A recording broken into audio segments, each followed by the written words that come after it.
commercially politically incorrect. You wanted him. I found him. Kitwering that Mutala. Once again, as usual, man. You know, I hardly prepare topics. Now I'm just glad he's here. The rest will hear when he unpacks. Tete Mutala le guy. No, Re tsuile ke a leboga gore o tsupologile from ka mo mošimeng o ne o khutile ko teng o available nako o se gona re boletse le batho ba bantšhi blind re boletse le batho ba ko pale re boletse le batho ba ko flaga and I know mo ne o khutile gona no bona re go diregang but being there said me you may decide to speak about any of the things that you saw on the podcast or any other new topic that you want to canvas ke tla go ka wena no, let me start off by saying that there's something that I feel we have neglected over many years. Yes. And that is the traces of the formation of society. Okay. And I thought maybe, in actual fact, that's where we should have started. Okay. In order for us to understand society as we see it today. And I thought maybe today, let's talk about that, but not exhaustively.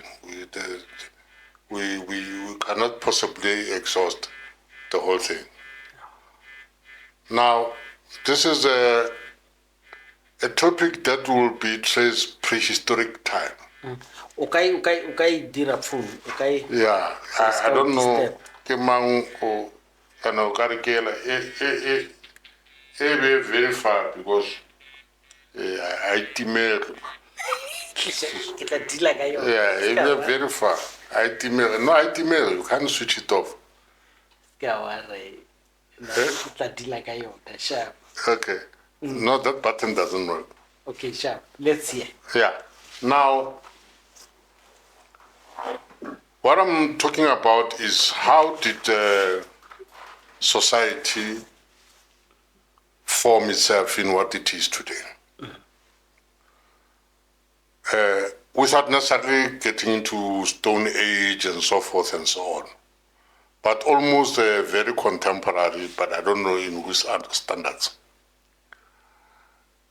And I think the point where I want us to start is we start with the society as a matriarchal formation, as a social formation, which, if you want, the economic base of that social formation was controlled by women. And what was that economic base? By and large, women had a relationship with land. They plowed the fields and so forth and so on. And as such, controlled distribution of food, if you want. And because of that, that gave them power. And they used this power to control society. And by so saying, I'm saying they controlled even men.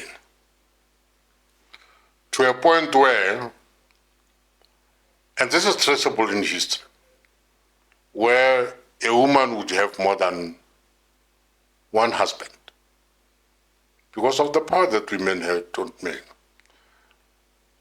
There would be a woman leader. Even go up in Africa, the Ashantis in Ghana, closer to home, Balubetu, we know the Hoshis has always been women, Mujaji. And she wields a lot of power, the so-called Rain Queen. So there's never any contradiction. And even today, she can even marry other women. And you'd imagine, if she marries other women, it means that those women must be taken care of by other people. But biologically, they have to be consummated by men. Yes. So she would have control over those men. True. So that's why now I say that in the olden days, a woman would have more than one husband. And she would be able to send them into the field or even send them hunting. And whatever they catch, the prey they come back with, they'll bring to her. But now, how did that manifest itself throughout history? You've had warriors who were women commanding large numbers of soldiers. Bomantsopa, bomantatise, bomusia. Bomkabai. Mkabai had her whole regiment Abatulusi, which were under her command. And as history would teach us, even women before her were commanders of great armies. Now the question becomes, what happened where? Do we still have traces of that today? Of matriarchy? Maybe it will be matriarchy without the reciprocal power. Matriarchy, yes. And you can trace it even in names, more especially in our language, in Sepedi, and so forth.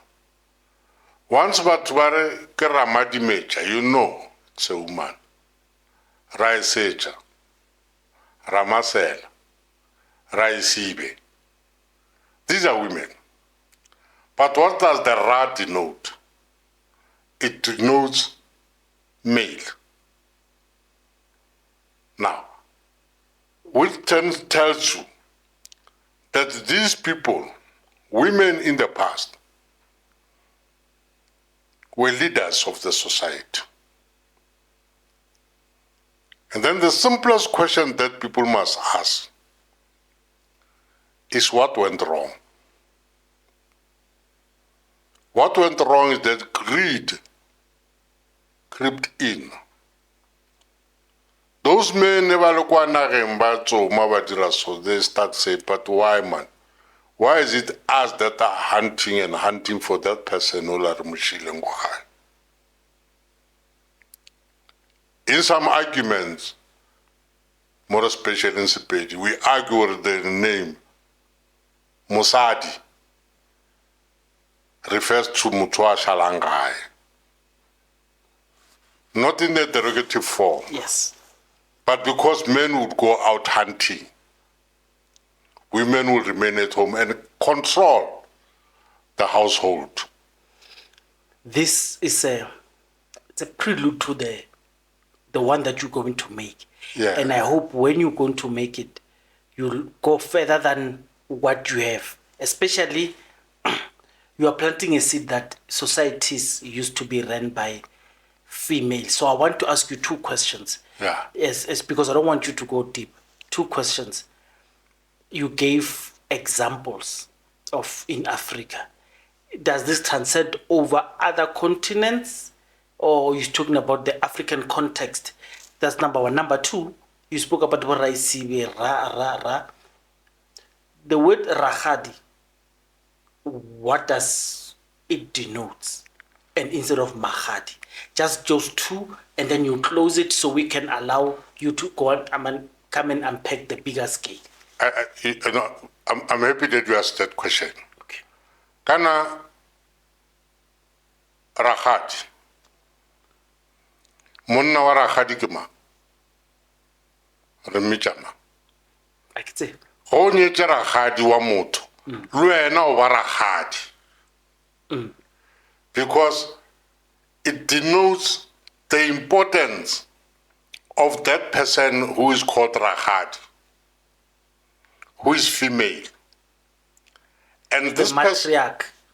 matriarchal, such that wena go etla o le monna o nyala mosadi o la ba re ba mmetla o ba ragadi.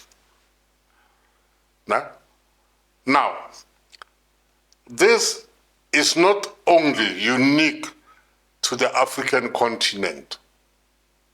There are traces of matriarchal arrangements or matriarchal systems even in Asia. We'll talk at length, in particular in Indonesia, in China. We'll talk a lot, extensively on those things. But be that as it may, we'll talk even at length as to how did it happen that at the end of the day, men became more powerful than women, if you need to know. No? And there's only one thing, like I said, it was greed. When they are there, they are 12 and they know they're answerable to this woman. They went out searching for what could be a woman's weakness. And it was given to them by nature. I'm waiting. A woman's weakness was given to men by nature. And what is that? Naturally, at some point, the woman must fall pregnant. And naturally, she's incapacitated. She's incapacitated for a period of close to 2 years. And in that incapacitation, not only do these men find a chance to topple her, but something else comes in. They start arguing amongst themselves as to who is the father of that child that she's carrying. And in the dispute, they start fighting. And the one who beats the hell out of them all becomes the father. And not only that, he started now controlling those other men and extends the control even to the woman. That because he realizes that physically he has got more power and even more power than the woman. And then it then starts denying those other men an opportunity to spend time with the woman. That woman becomes his. It's fine. When you come, you're going to give us a scientific backing for this. Yes. Archaeological backing for this. Anthropological backing from this. Yes. Mashiach, politically incorrect. He's passing. I know you want me to let him continue, but I don't want him to because he's going to give us a full Monty. And I think when he comes, we're going to do Manda TC closer to home, and I'm going to be biased on this one. We're going to understand why the mother of the TC wanted the kingship to become a regent for his son, as we continue to discuss. By the way, when I spoke to Dr. Matole Motshekga, he hinted on such that in our systems we had matriarchal backing and we were never a patriarchal people. But anyway, I'm letting him go because with the promise that he's going to come back. Hey, Tada. No, Tobe. yeah.